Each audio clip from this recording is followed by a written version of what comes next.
Today, and then we start with Sefer Shmiras Haloshon, and today's topic, the essential quality.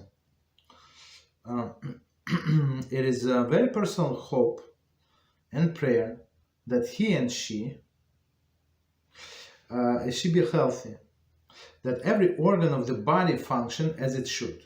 Similarly, it should be very personal hope and yearning that his or her soul, which lives on eternity, be spiritually healthy.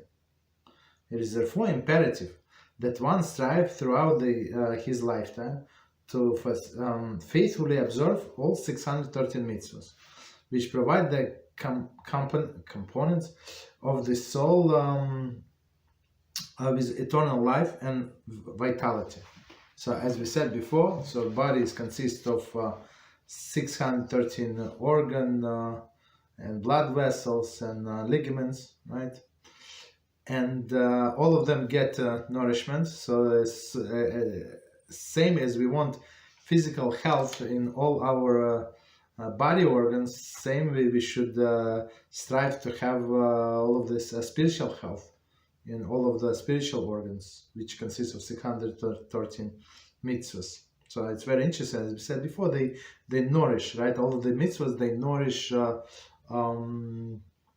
physical body organs, right? And they're all interconnected and they all interdependent. Continue. Similarly, Shmiras Haloshon is especially crucial to one's spiritual well-being.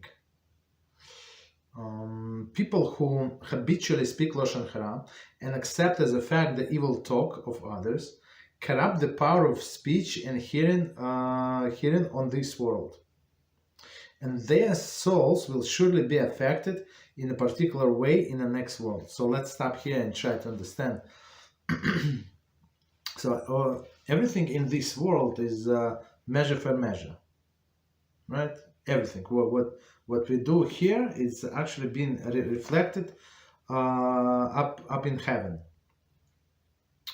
So whatever we decided as an individual or as a nation to do, this world is going to get to the court above, and then going to sanction and send the orders whatever should happen here. Right. So let's do it one more time, this piece, and we're going to explain more. Shmiras Haloshon is especially crucial one's spiritual well-being. People who habitually speak Lashon Hara and accept it as fact of the evil talk of others corrupt the power of speech.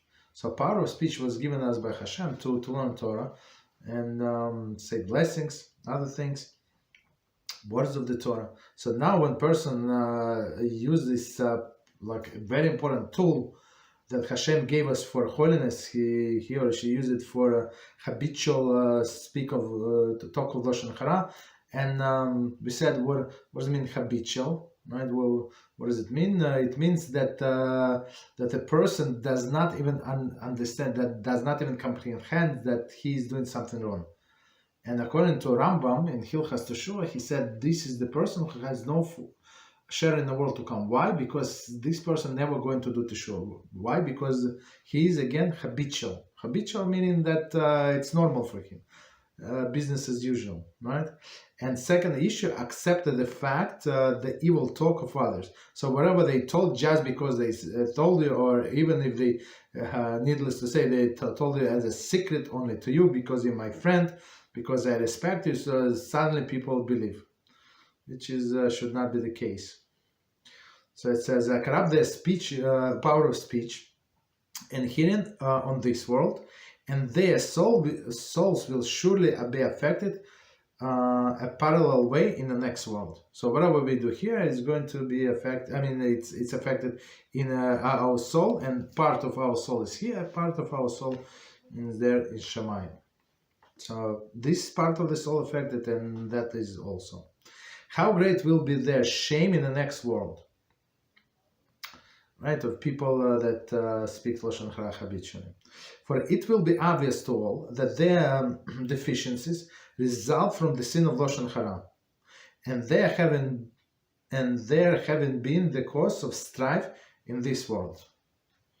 Okay, so in the world of truth, everything is obvious. right? Everybody, like, it's obvious why this person, that person was punished and for what. And everybody would understand that a person, that person spoke Lashon Hara. And because people speak Lashon Hara, they create a strife. Then other people, or for example, somebody said somebody else what somebody else said in their absence and stuff like that. So of course it creates strife and hatred. The Torah states, and Hashem God formed man from the dust of the ground, and he blew into his nostril the soul of life, and man became a living being. It says Bereshit 2:7. Targum Onkelos translate the verse last phrase as man became a speaking spirit. Right? That's what Rashi also said. Speaking spirit, right? So how a person is different from animal, that we can speak. Animals, they cannot speak. They can communicate in some primitive sounds, but they cannot speak. It is the power of speech which defines man's essence and distinguishes him from other creatures. Exactly, right? That's so to corrupt this, and this power of speech came from what? From Hashem, right? From Hashem blowing into us the Holy Soul. Okay. Thus does the scripture state, one who guards his mouth and tongue guards his soul from tribulation. It's from Mishlei 21:23. Shmiras Haloshon is singled out because speech is a man's essential quality. Right? It's the main quality, how we're different from animals. Right? Impairment of this power deprives the soul of this essential quality in the next world, in a source of the ultimate tribulation. David therefore declares, which man desires life, who loves the days of seeing good, guard your tongue from evil and your lips from speaking deceit. Very powerful lesson. One second. Okay, so we stop here.